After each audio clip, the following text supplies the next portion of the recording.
Assalamualaikum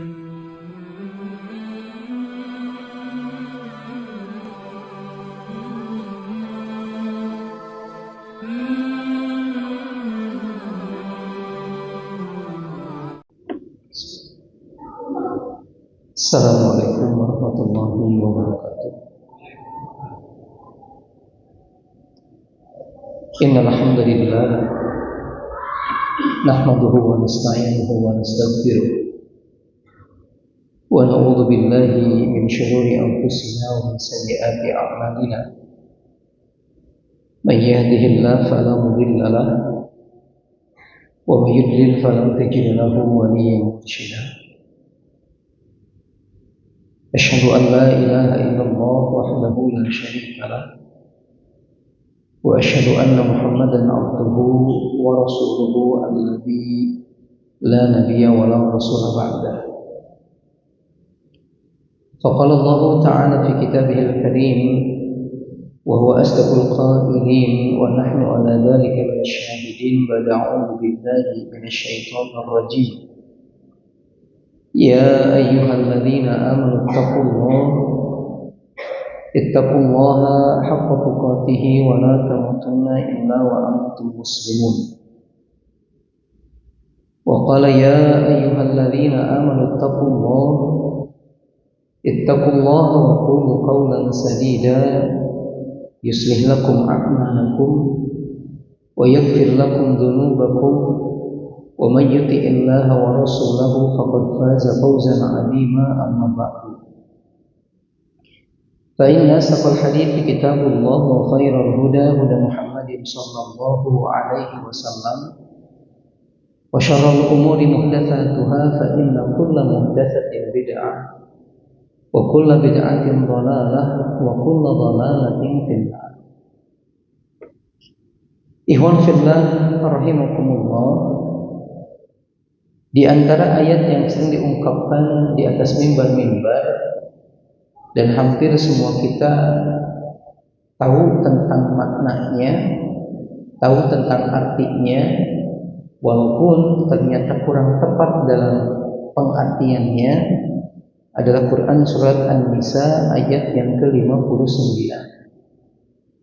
Allah mengatakan wa atiiullaha wa atiiur rasula wa ulil amri minkum wa atiiullaha wa atiiur rasula wa ulil amri minkum. Dan taatlah kalian kepada Allah dan taatlah juga kalian kepada Rasulnya dan juga kepada ulil amri di antara kalian. Kalau saya tanya Pak, ulil amri sepengetahuan Bapak artinya apa? Artinya kebanyakan kita mengartikan pemimpin, dan jawaban tersebut tidak salah. Tapi kemudian ternyata ikhwan fillah, ada sebagian para ulama yang mengartikan ulul amri itu bukan pemimpin, tapi diartikan dengan ahlul fikhi wal ilmi atau ulul fikhi wal ilmi. Ulul amri adalah orang-orang yang memiliki pengetahuan tentang agama, atau bahasa kitanya para ulama. Imam Asy-Syaukani rahimahullah dalam kitab tafsir beliau mengatakan wa qala Jabir bin Abdullah, berkata Jabir bin Abdullah sahabat Nabi, wa Mujahid, dan Mujahid salah seorang tabi'in, keduanya mengatakan ulul amri hum ahlul ilmi wal Quran. Ulul amri kata keduanya adalah mereka ahli ilmu dan orang-orang yang ahli dalam Al-Quran. Malah dikatakan wa qala Atha, Imam Atha juga mengatakan hum ulul fikhi wal ilmi. Ulul amri adalah mereka orang-orang yang punya pengetahuan tentang fikih dan punya pengetahuan tentang agama secara umum. Maka menurut sebagian para ulama, dengan dalil ini makin kuat bahwasanya ilmu agama punya keutamaan yang lebih dibandingkan ilmu yang lain, sampai disejajarkan oleh Allah seolah-olah untuk kita taat kepada mereka setelah Allah dan Rasulnya, terutama ketika pada kasus-kasus tertentu. Karena ada ayat mengatakan fas'alu ahla dzikri in kuntum la ta'lamun. Bertanyalah kalian ke ahli ilmu kalau kalian tidak tahu. Ini bukan cuma sekedar perintah untuk bertanya, tapi juga mengamalkan apa yang dikatakan oleh ahli ilmu tersebut. Berarti mesti ada ketaatan kepadanya. Tapi tentunya ahli ilmu ini ketika menjawab kita wajib taat kalau jelas argumentasinya, jelas dalilnya, bukan sebatas perasaan atau prasangka. Karena agama kita ini dibangun di atas dalil, bukan di atas prasangka. Kita pernah menyampaikan sebuah ayat kelak pada hari kiamat ada orang-orang yang menyesal karena telah mengikut tokoh-tokoh tertentu dan mengikuti ketokohannya, bukan karena argumentasi perkataannya. Malah diungkapkan oleh Allah Subhanahu wa taala, saking keselnya orang-orang begini masuk neraka gara-gara mengikuti orang yang salah. Mereka mengatakan, atihim di'taini minal adab. Ya Allah, gara-gara mereka ini yang kami masuk neraka, maka tolong siksa mereka dengan 2 kali lipatnya yang kami terima. Saking keselnya. Ya Allah.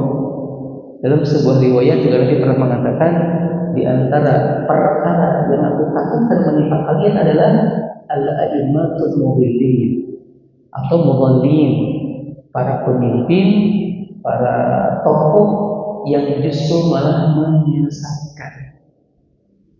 Oleh karena itu, ikhwanillah, ketika di kesempatan malam ini Allah karuniakan kepada kita kesempatan untuk bisa menambah pengetahuan kita, memperluas wawasan keislaman kita. Ini sebuah anugerah yang sangat indah, yang sangat layak dan patut untuk kita syukuri. Mudah-mudahan dengan kesyukuran yang kita lakukan makin bertambah keimanan ketakwaan kita kepada Allah. Karena di antara penyebab meningkatnya iman takwa seorang adalah bertambahnya ilmu. Dalam sebuah hadis Nabi pernah mengatakan, "Idza aradallahu bi'amdin khairan yufaqihu fid-din." Kalau Allah menghendaki kebaikan kepada seseorang, maka Allah akan memahamkannya tentang agamanya. Berikutnya kemudian salawat serta salam semoga senantiasa Allah limpah curahkan kepada Nabi kita Muhammad sallallahu alaihi wasallam. Ikhwan fillah rahimakumullah, di kesempatan malam yang berbahagia ini kita masih membacakan sebuah kitab yang diberi judul oleh penulisnya Shahihul Qasas An-Nabawi. Kisah-kisah yang sahih berdasarkan hadis-hadis Nabi Muhammad sallallahu alaihi wasallam. Dan sekarang kita masuk ke kisah yang ke-14 tentang Nabiullah Yunus, tentang salah satu Nabi Allah yaitu Yunus alaihissalam. Kita mendengar dalam beberapa redaksi namanya Yunus bin Matta. Yunus ibnu Matta.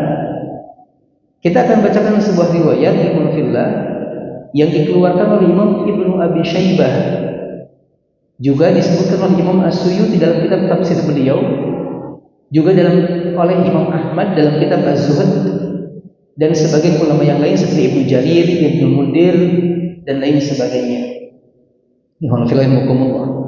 Malah dikatakan kalau hadis ini dihukumi sebagai hadis yang sahih oleh Syekh Ibrahim Al-Ali fil ahadits sahihah min akhbari qasasil anbiya, dalam kitab beliau tentang hadis-hadis yang sahih dari kabar-kabar dan kisah-kisah para nabi.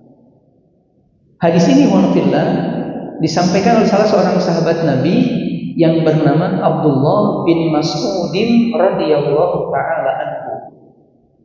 Abdullah bin Mas'ud radhiyallahu taala anhu, salah seorang sahabat yang termasuk sahabat yang dekat dengan Rasul sallallahu alaihi wasallam.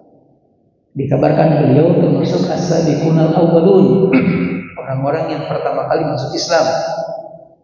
Malah dikatakan hina aslama Sa'id bin Zaid wa zawjatuhu Fatimah bintul Khattab.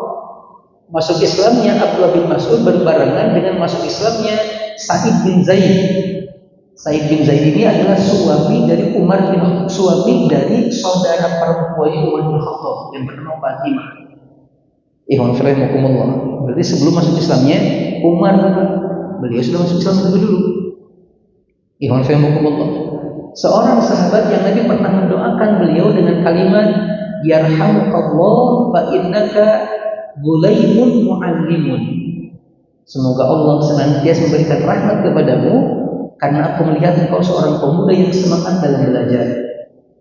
Ikhwan fillah, seorang sahabat yang disebutkan oleh sebagian para ulama sahibus sawad wa sahibus siwak, sahabat siwaknya Nabi dan sahabat, maksud siwak itu orang yang senantiasa memenuhi kebutuhan Nabi, atau melayani kebutuhan Rasul Shallallahu Alaihi Wasallam. Dikatakan beliau sering menyiapkan kedua sandal Nabi kalau Nabi ingin keluar rumah. Beliau juga sering berjalan di hadapan Rasul Shallallahu Alaihi Wasallam untuk menjaga agar Nabi tidak diganggu oleh apapun. Malah dikatakan wa yastaru kita salah. Beliau orang yang suka nutup Nabi ketika beliau sedang mandi, maksudnya bikin kayak semacam penutup gitu Pak, kalau Nabi mandi dihalangin gitu Pak. Oleh Ibnu Mas'ud radhiyallahu taala malah disebutkan wa yuqiru idanama, Rasul juga sering dibangunkan oleh Ibnu Mas'ud ketika beliau tertidur. Malah dikatakan selanjutnya dalam sebuah riwayat Nabi pernah berpesan kepada beliau, idnuka alayya an yunfa'al hijab. Wahai Ibnu Mas'ud, kata Nabi, kalau engkau melihat takbir di rumahku terbuka, maka berarti engkau boleh mendengar apapun percakapanku dengan siapapun. Kau boleh mendengar percakapanku dengan siapapun kalau takbirnya terbuka. Tapi kalau tutup, enggak ada. Nah, sebagian mengatakan beliau juga merupakan sahabat rahasianya Rasul Shallallahu Alaihi Wasallam. Beliau juga seorang sahabat Pak yang Nabi pernah mengatakan dalam sebuah riwayat, istaqribu al-Qur'ana min arba'atin, kata Nabi. Pelajari oleh kalian Al-Quran dari 4 tokoh sahabat. Dari 4 orang sahabat, di antaranya yang pertama Abdullah bin Mas'ud, yang kedua Salim Maula Abi Hudzaifah, yang ketiga Ubay bin Ka'ab, dan yang keempat Mu'adz bin Jabal. Berarti beliau sahabat yang dapat rekomendasi langsung dari Nabi untuk sahabat yang lain belajar Quran kepada beliau. Ini Ibnu Mas'ud radhiyallahu taala. Malah Nabi pernah memuji beliau dengan mengatakan, man ahabba an yaqra'al Qur'ana ghaddan kama unzil falyaqra'hu ka qira'ati ibnu ummi abdi. Barang siapa, kata Nabi, yang pengen baca Al-Quran persis seperti Quran diturunkan, maka ikutilah cara bacanya Ibnu Mas'ud. Ikutilah cara bacanya Ibnu Mas'ud radhiyallahu taala. Malah dalam sebuah riwayat Rasul pernah bertemu dengan Ibnu Mas'ud lalu mengatakan, Iqra alayya al-Quran. Ibnu Mas'ud, bisa enggak kau membacakan Quran atasku? Sampai beliau mengatakan, ya Rasulullah, aqra alayka al-Quran wa alayka unzil. Rasul, bagaimana mungkin aku bacakan kepadamu Al-Quran sedangkan Quran itu sendiri turun kepadamu? Nabi mengatakan, inni ahabbu an asma'ahu min ghairi. An asma'ahu min ghairi. Aku, kata Nabi, suka mendengar bacaan Quran selain dari diriku sendiri.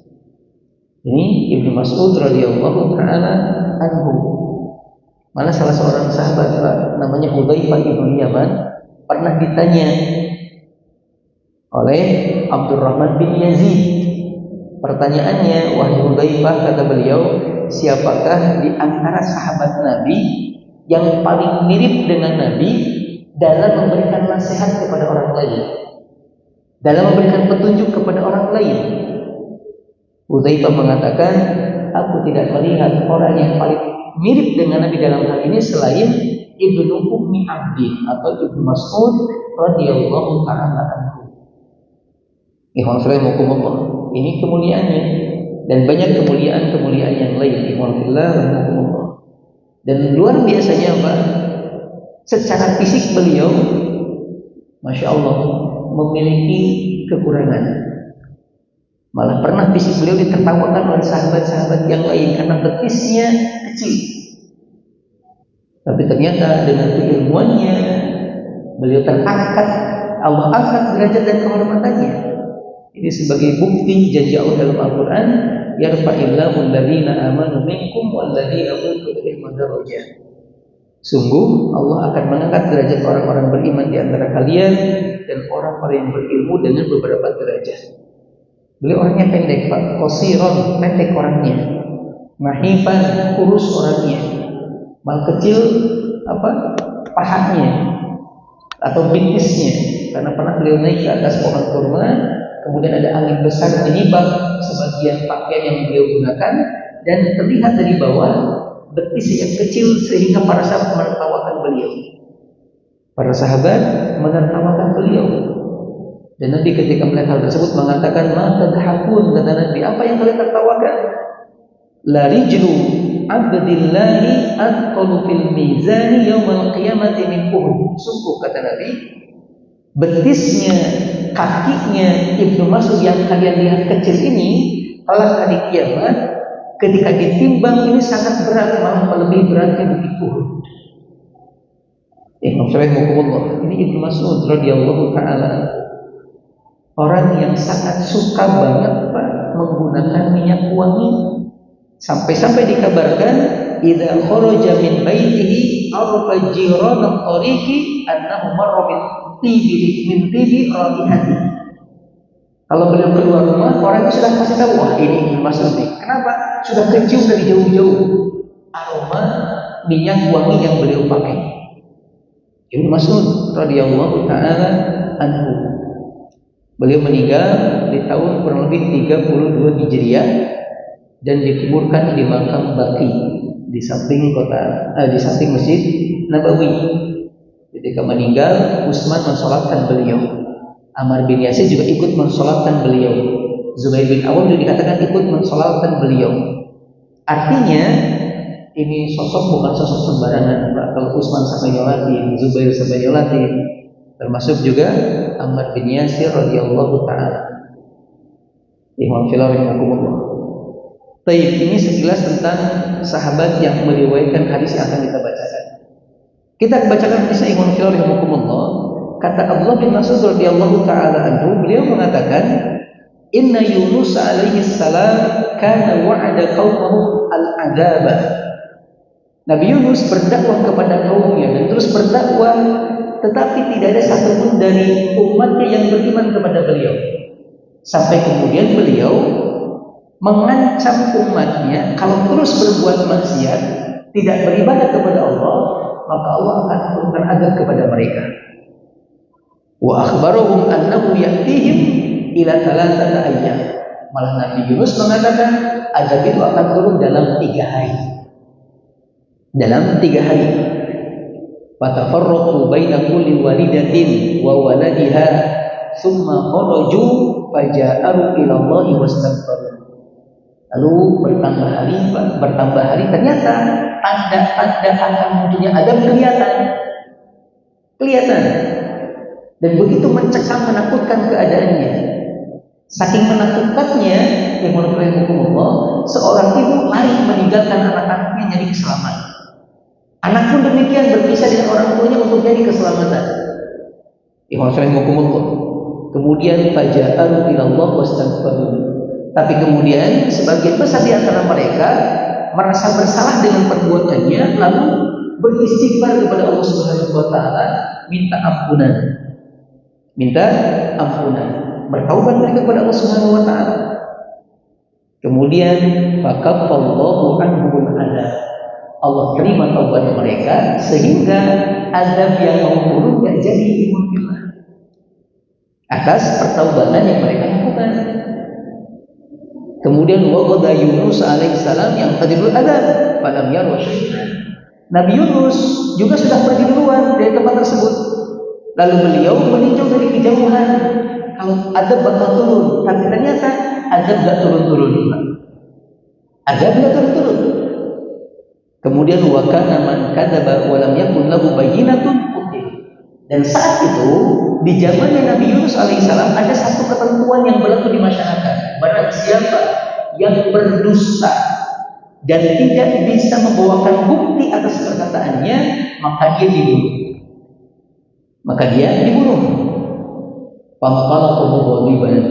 Karena azab enggak turun, Pak. Lalu muncul ada kekhawatiran Nabi Yunus takut dibunuh sama umatnya karena ternyata perkataannya dusta, ada tidak turun. Akhirnya beliau meninggalkan umatnya dalam keadaan kesal.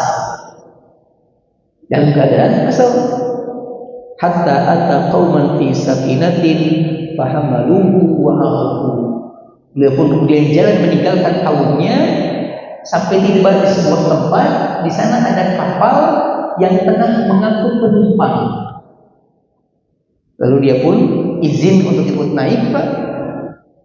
Yang di kapal tahu kalau ini Nabi Yunus, akhirnya diikutkan untuk naik kapal. Diizinkan naik kapal di Rasulullah. Akhirnya falamma dakhala as-safinata raqadat was-sufunu tasiru yaminan wa shimalan. Sudah naik semua, kapal pun kemudian jalan. Kemudian selanjutnya kata Ibnu Mas'ud radhiyallahu taala, ketika kapal berada di tengah-tengah lautan, tiba-tiba berhenti. Tiba-tiba berhenti, padahal di kiri kanan kapal tersebut ada kapal-kapal yang lain dan yang lain berjalan seperti biasa. Cuma ini saja yang tidak jalan di Rasulullah.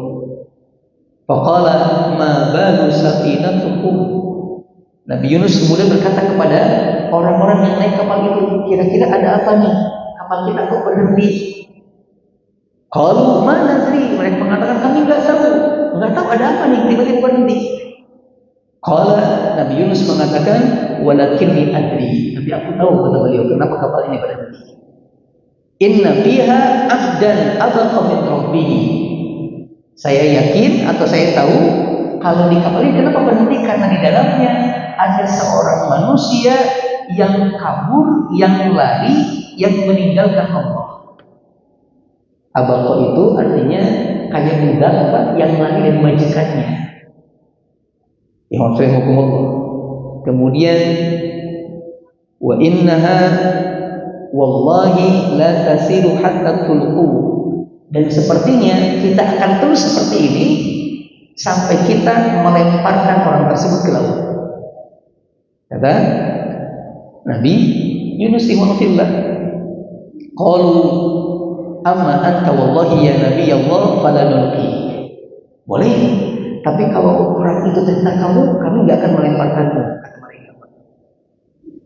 Akhirnya kemudian faqala lahu Yunus alaihi salam iqamu faman quri'a falyaqaf. Kalau gitu ayo kita buat undian. Nanti siapapun yang keluar namanya ketika diundi, maka dialah yang harus kita lemparkan ke laut. Ya Rasulullah. Kemudian faqara'ahu Yunus alaihi salam salatan. Diundilah kemudian Pak setiap penumpang yang ada dalam kapal itu. Ternyata 3 kali diundi terus-terusan keluar nama Yunus.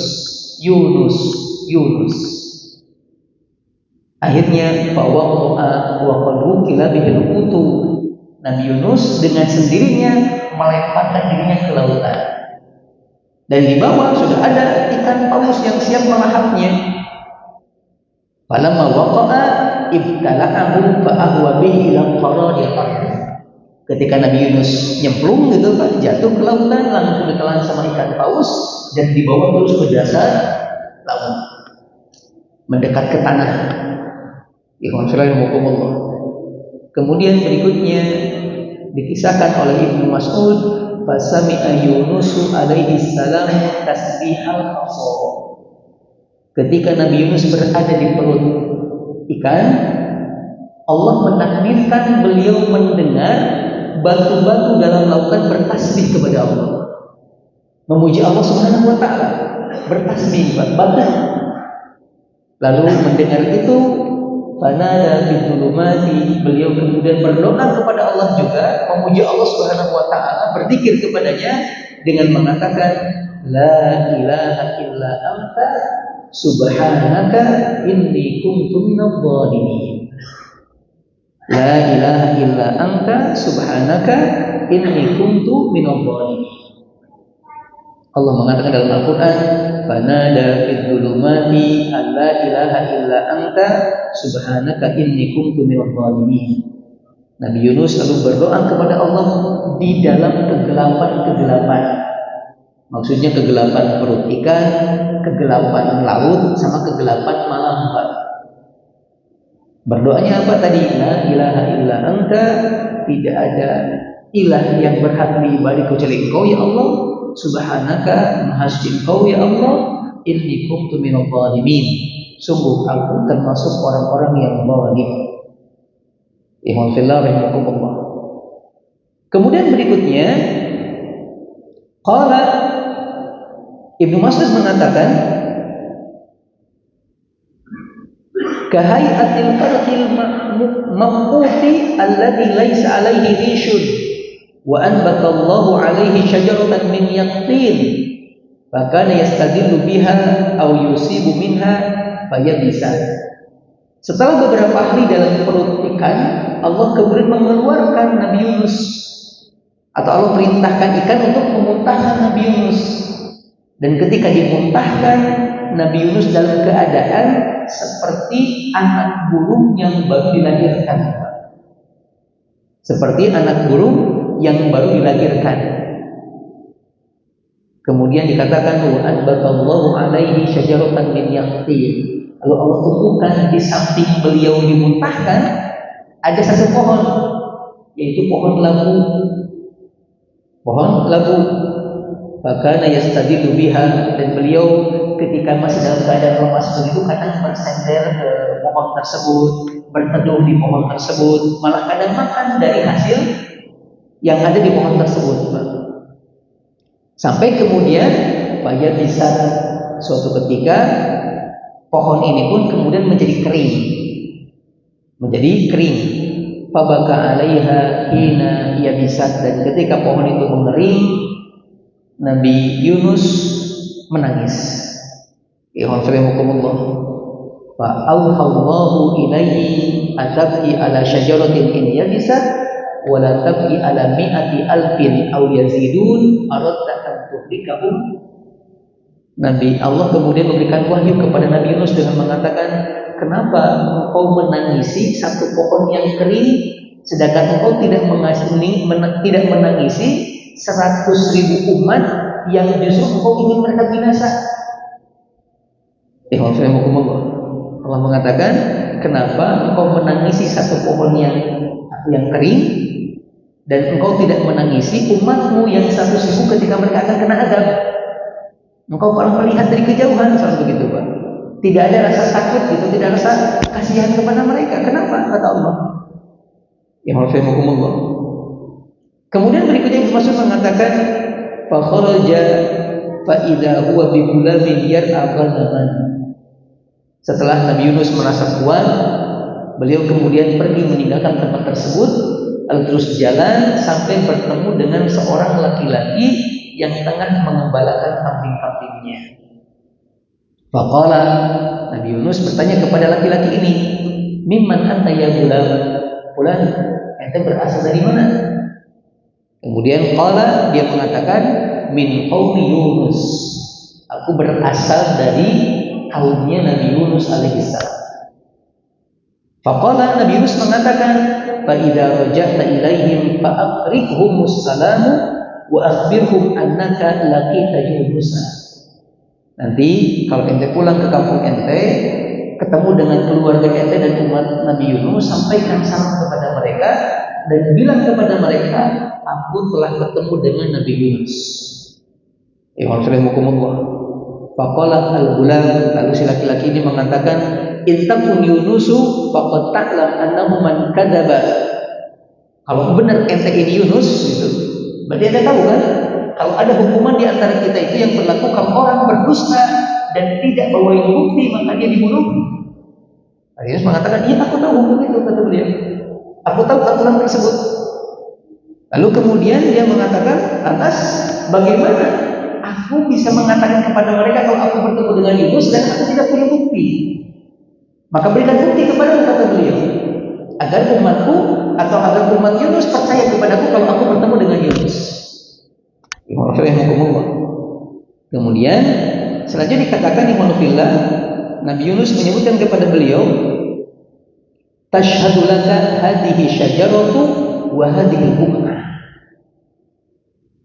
Kata Nabi Yunus, pohon yang ada di sekitarmu ini dan tanah yang kau injak ini akan jadi saksinya akan jadi saksinya.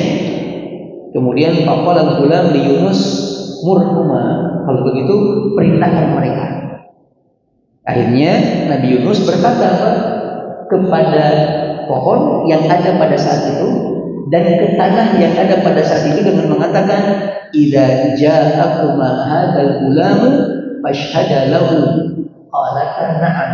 Wahai pohon, wahai tanah, nanti kalau orang ini balik lagi kepada kalian, bertanya kepada kalian kalau dia pernah bertemu dengan aku, jawab kalau perkataannya benar.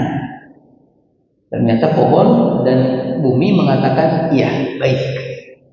Nggak tahu di mana mulutnya, tapi mengatakan dikatakan begitu.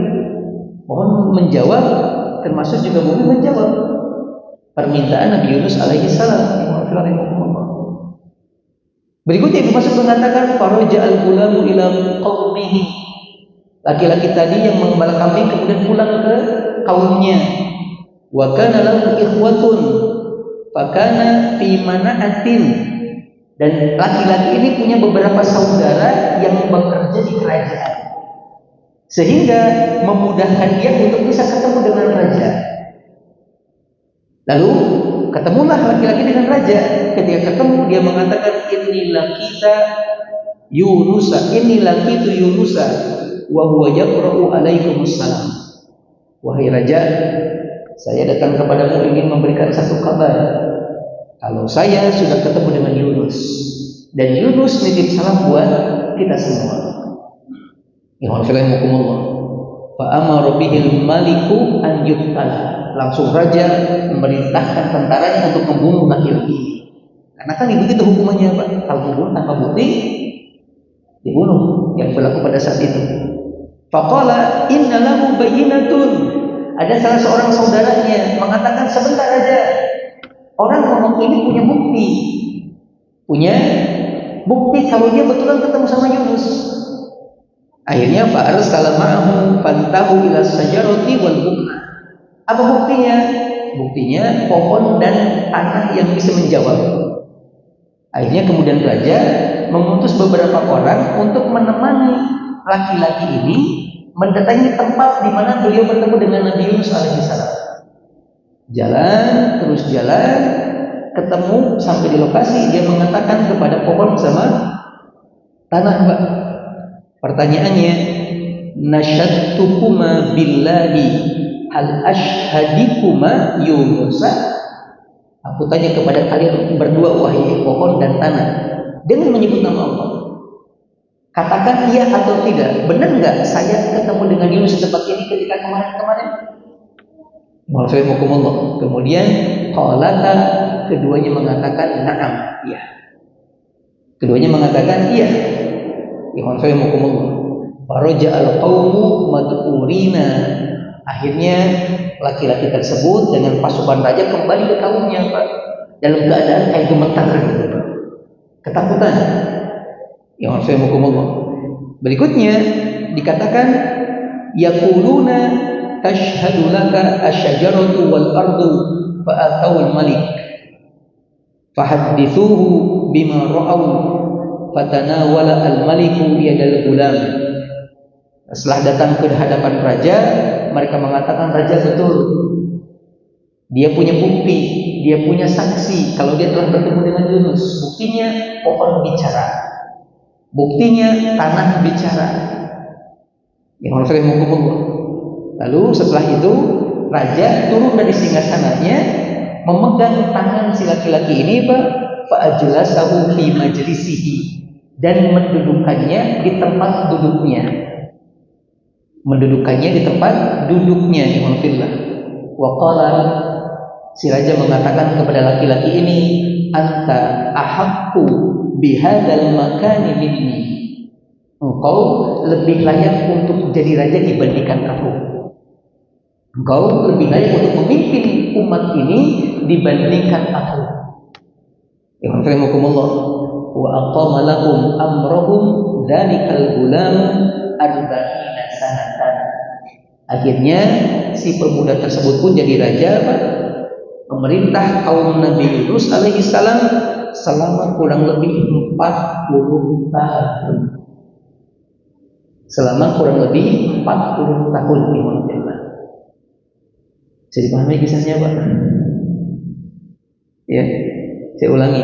Singkatnya barangkali Ibnu Mas'ud mengatakan Nabi Yunus diutus ke sebuah tempat, nama daerahnya Ninawa di Mosul di Irak hari ini. Diutus untuk berdakwah kepada mereka, tapi mereka orang-orang yang kita mungkin nyebut khas ini bengal gitu Pak. Tidak taat kepada perintah Nabi Yunus. Sampai pada puncaknya Nabi Yunus mengancam mereka akan turun azab kalau mereka terus seperti ini. Dan azabnya akan turun dalam waktu 3 hari. Ternyata betul. Mendekat ke 3 hari kondisi cuaca alam itu berubah, sangat mencekam dan menakutkan. Sampai orang-orang kemudian ketakutan. Tapi karena mereka takutnya luar biasa, muncul ke apa Allah berikan semacam ilham untuk taubat gitu. Akhirnya mereka bertobat kepada Allah bersama-sama, berzikir kepada Allah sampai Allah pun mengampuni mereka dan menahan azab. Nabi Yunus sudah tunggu dari kejauhan, Pak. Karena azab gak turun juga, beliau kemudian meninggalkan kaumnya dalam keadaan kesal. Kenapa? Karena kalau balik lagi takutnya dibunuh sama kaumnya. Takutnya dibunuh karena ada aturan berlaku kalau orang mengatakan sesuatu tidak terbukti perkataannya dibunuh. Nah, ini beliau memilih untuk meninggalkan kaumnya Imanullah. Sampai naik ke sebuah kapal, dikenali sama orang-orang yang di kapal, lalu kapal pun tiba-tiba berhenti di tengah lautan, tidak bisa jalan. Singkat cerita, diundilah kemudian di antara mereka dan keluar Nabi Yunus 3 kali, sehingga Nabi Yunus melemparkan dirinya sendiri ke lautan, dan di bawah sudah ada ikan yang menelannya dan menyimpan di perutnya selama beberapa hari. Kemudian setelah itu dibawa ke dasar laut, Nabi Yunus mendengar batu-batu bertasbih kepada Allah. Dia pun bertasbih kepada Allah Subhanahu wa taala, mengatakan la ilaha illa anta subhanaka inni kuntu minadh dhalimin, sampai Allah kemudian mengizinkan atau memerintahkan ikan untuk mengeluarkannya, dan beliau kemudian dikeluarkan terdampar di sebuah tempat dalam keadaan lemah, tidak memiliki kekuatan. Lalu Allah tumbuhkan pohon labu. Beliau di sana bersandar, makan buah-buahannya dan lain sebagainya sampai kemudian kuat kembali. Habis kuat, beliau kemudian jalan, ketemu dengan seorang, terjadi dialog. Ternyata orang tersebut adalah dari kaumnya sendiri. Sampai kaum tersebut, laki-laki tersebut kembali ke kaumnya, lalu menyatakan kalau mereka sudah ketemu dengan Yunus dan mereka minta bukti, dan ternyata buktinya ada betul. Kalau pohon sang batu mengiyakan pernyataannya, sampai akhirnya si raja merasa takjub, lalu menunjuk beliau untuk jadi raja, dan jadi raja beliau selama 40 tahun. Ya Allah, mau ada dulu? Silakan. Alhamdulillah, wassalatu wassalamu ala Rasulillah. Asyhadu an la ilaha illallah wahdahu la syarika lah, wa asyhadu anna Muhammadan abduhu wa rasuluhu alladzi la nabiyya wa la rasula ba'dah. Ikhwan fillah rahimakumullah. Tadi di bagian pertama sudah kita bacakan keterangan yang disampaikan oleh Ibnu Mas'ud radhiyallahu taala anhu tentang kisah Nabi Yunus alaihissalam. Dan kita akan bacakan beberapa kesimpulan yang ditulis oleh penulis Rahimahullah dalam kitab yang sedang kita bacakan. Apa kesimpulan, apa faidah yang bisa kita ambil? Yang pertama, beliau mengatakan yanbaghi lil mu'mini an yakuna waqqafan inda amrillah sabiran li hukmihi wa la yanbaghi lahu an ya'jal bima ya'lam anna Allah fihi amr. Yang pertama, hendaklah setiap mukmin itu senantiasa berdiri di atas perintah-perintah Allah atau ketentuan-ketentuan Allah dan sabar untuk menjalaninya. Jangan tergesa-gesa. Alhamdulillah. Sebagaimana tergesa-gesanya Yunus alaihissalam. Yang pertama, Alhamdulillah. Berikutnya beliau menambahkan, atadu taubati wal imani fi rafi ghadabillah. Di hadis ini pula kita mengambil kesimpulan bagaimana taubat itu dan keimanan itu betul-betul bisa menghilangkan murka Allah. Taubat yang benar-benar diungkapkan keluar dari hati yang paling dalam, yang kita istilahkan dengan taubatan nasuha, itu bukan cuma menghapus dosa, tapi akan mengangkat bekas dari dosa tersebut atau adab yang akan muncul. Yang terjadi pada umatnya Nabi Yunus rahimahullah. Padahal di detik-detik mau turun adab gitu. Di detik-detik mau turun adab. Dikatakan kama waqa'a min qaumi Yunus lamma amanu kasyafallahu anhumul adab. Lihat kata beliau tentang kaumnya Nabi Yunus ketika mereka beriman dengan iman yang sungguhnya, taubat dengan taubat yang sungguhnya, Allah kembali hilangkan, angkat adab yang akan menimpa mereka. Ini pentingnya taubat ya Allah. Berikutnya kemudian Imanullah dikatakan atharud du'ati wal i'tiraf bil khata'i fin najati minal ahwal. Di hadis ini pula memberikan pelajaran tentang pentingnya berdoa dan tentang pengakuan akan kesalahan yang kita lakukan, sebagaimana doanya Nabi Yunus alaihissalam ketika Allah berikan ujian yang cukup berat, Pak, ditelan sama ikan, kan mustahil bisa selamat, Pak, sama siapapun mustahil. Apalagi dulu nggak ada kapal selam, nggak akan mungkin ada orang yang bisa menyelam dalam waktu berlama-lama. Ternyata kuncinya adalah bertasbih kepada Allah. Sampai Allah mengatakan, kalaulah Yunus bukan termasuk orang-orang yang bertasbih kepada Allah, lalabitha fi batnihi, dipastikan Yunus akan terus tinggal di perutnya ikan sampai hari kiamat. Tapi ketika beliau memuji Allah, mengakui kesalahannya, mentauhidkan Allah tanpa diminta pun oleh Yunus bantuan, Allah bantu. Kan kalimatnya begitu, la ilaha illa anta subhanaka inni kuntu minadh dhalimin. Tidak ada yang berhak diibadah kecuali Engkau ya Allah, Maha Suci Engkau ya Allah, dan aku termasuk orang-orang yang zalim. Tidak ada kalimat yang Allah keluarkan aku, enggak ada. Enggak ada. Makanya dalam sebuah riwayat Nabi juga pernah memberikan satu kalimat yang luar biasa, Alhamdulillah. Satu ungkapan yang mudah-mudahan ini pun jadi jadi motivasi Allah. Apa kalimatnya? Nabi pernah menyebutkan dalam sebuah riwayat, barang siapa kata Nabi yang berdoa seperti doanya Nabi Yunus, ya Pak, seperti doanya Nabi Yunus, maka Allah akan kabulkan permintaannya.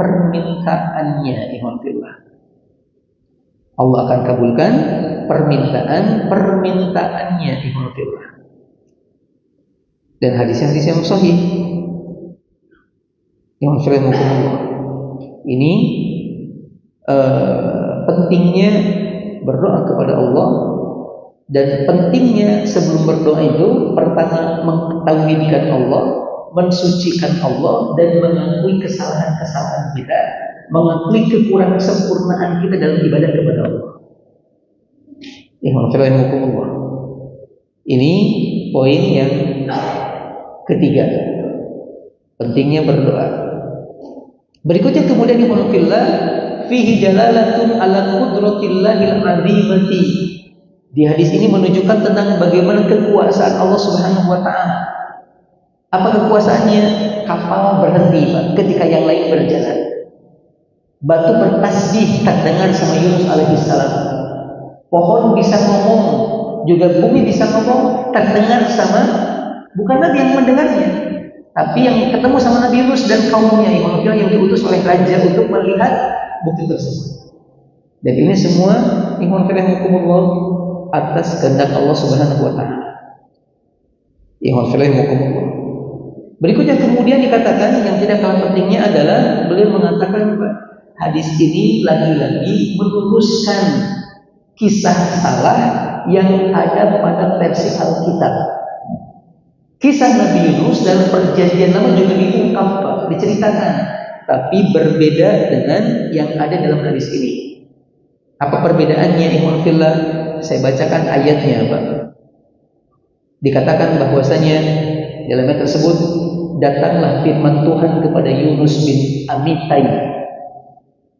Firman Tuhan mengatakan, bangunlah, pergilah ke Niniwe, kota yang besar itu, berseluruh terhadap mereka karena kejahatan mereka telah sampai kepada Allah. Tetapi Yunus bersiap diri untuk melarikan diri dari Tuhan.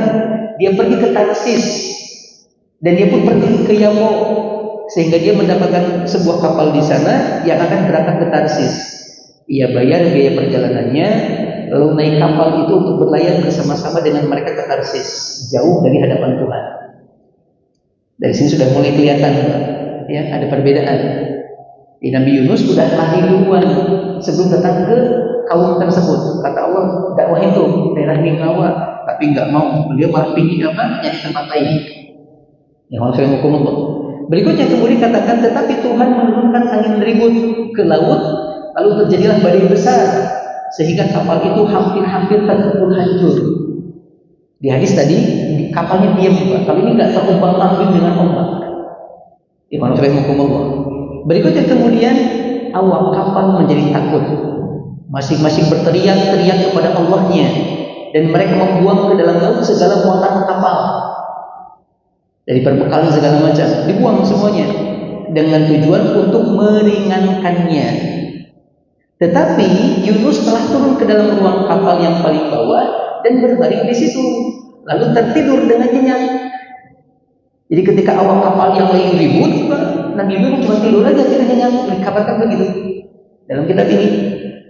Berikutnya kemudian datanglah nakhoda menemui Yunus dan mengatakan, bagaimana mungkin engkau tidur dengan nyenyak? Bangun, berserulah kepada Tuhanmu, barangkali Allah akan mengindahkan kita dan tidak membinasakan kita.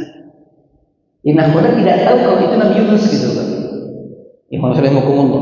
Berikutnya kemudian Imam Filah dikatakan, lalu berkatalah mereka satu sama lain, ayo kita buat undian agar kita mengetahui karena siapa kita ditimpa oleh malapetaka ini. Lalu mereka pun membuat undian dan Yunuslah yang kena undian tersebut. Cuman sekali. Kalau tadi dikatakan 3 kali undiannya, Pak. Setelah mereka tahu Yunus yang keluar namanya, ditanya, siapa engkau, dari mana engkau datang, dan apa tujuanmu? Nabi Yunus mengatakan, aku seorang Ibrani, aku takut akan Tuhan, aku lari dari Allah, karena Allah yang mempunyai langit yang telah menjadikan lautan dan daratan. Lalu orang-orang itu pun menjadi takut dan berkata kepadanya, apa yang telah kau perbuat? Dia mengatakan, aku lari dari Allah, maksudnya tidak menjalankan perintah Allah. Lalu mereka bertanya, akan kami apakan engkau supaya laut menjadi reda dan tidak menyerang kami, sebab laut semakin bergelora. Lalu Nabi Yunus mengatakan, angkatlah aku, campakkanlah aku ke dalam laut, maka laut akan menjadi reda dan tidak menyerang kalian lagi, sebab aku tahu bahwa karena akulah badai besar ini menyerang kalian. Lalu berdayunglah orang-orang itu dengan sekuat tenaga untuk membawa kapal kembali ke laut, tetapi mereka tidak sanggup sebab laut semakin bergelora. Lalu mereka berseru kepada Tuhan, ya Tuhan, janganlah kiranya engkau biarkan kami binasa karena nyawa orang ini, dan janganlah engkau tangguhkan kepada kami darah orang yang tidak bersalah, sebab engkau Tuhan telah berbuat seperti yang engkau kehendaki. Kemudian mereka mengangkat Yunus dan mencampakkannya ke dalam laut, dan laut pun berhenti mengamuk. Orang-orang itu menjadi sangat takut kepada Tuhan, lalu mempersembahkan korban sembelihan bagi Tuhan serta mengikrarkan nadar. Maka atas penentuan Tuhan datanglah seekor ikan besar yang menelan Yunus, dan Yunus tinggal di dalam perut ikan itu 3 hari 3 malam lamanya. Ini kisah yang ada dalam kitab Perjanjian Lama tentang Nabi Yunus alaihissalam. Dan tadi kita sampaikan betul kata penulis, hadis yang disampaikan sama Ibnu Mas'ud itu meluruskan pemahaman yang salah dan keliru tentang kisah Nabi Yunus. Di bagian mananya? Dari mulai bagian awal. Dari mulai bagian awal. Sudah masuk waktu Isya. Mudah-mudahan minggu depan masih kita lanjutkan. Jazakumullahu khairan walhamdulillahi rabbil alamin. Subhanakallahumma wa bihamdika asyhadu an la ilaha illa anta astaghfiruka wa atubu ilaik. Assalamualaikum warahmatullahi wabarakatuh.